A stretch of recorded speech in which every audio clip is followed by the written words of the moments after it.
જ્યારે ગુનેગારો નવા પેંતરા અજમાવે છે ત્યારે ખાખી વર્દી પોતાની સૂઝબૂછથી તેમને સળિયા પાછળ ધકેલી દે છે। આવો જ એક કિસ્સો તાપી જિલ્લામાં સામે આવ્યો છે, જ્યાં માનવ સેવા માટે વપરાતી એમ્બ્યુલન્સનો ઉપયોગ દારૂની હેરાફેરી માટે કરવામાં આવતો હતો। તાપી જિલ્લા એલસીબી અને પેરાફ્લો સ્ક્વોડની ટીમ જ્યારે સોનગઢ વિસ્તારમાં પેટ્રોલિંગમાં હતી ત્યારે તેમને ખાનગી રાહે બાતમી મળી હતી કે ઉચ્છલ તરફથી એક ટેમ્પો ટ્રાવેલર એમ્બ્યુલન્સમાં વિદેશી દારૂનો જથ્થો સોનગઢ તરફ જઈ રહ્યો છે।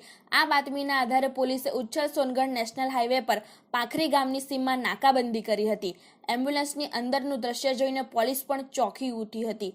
પોલીસે જ્યારે શંકાસ્પદ એમ્બ્યુલન્સને રોકીને તપાસ કરી ત્યારે ઉપરથી બધું સામાન્ય લાગતું હતું। પાછળના ભાગે સ્ટ્રેચર પણ રાખેલું હતું, પરંતુ ઝીણવટપૂર્વકની તપાસમાં જાણવા મળ્યું કે ડ્રાઈવરની કેબિનની પાછળ લોખંડની પટ્ટીના સપોર્ટથી લાકડાનું એક ગુપ્ત ખાનું બનાવવામાં આવ્યું હતું। આ ખાનું ખોલતા જ અંદરથી વિદેશી દારૂનો મોટો જથ્થો મળી આવ્યો હતો।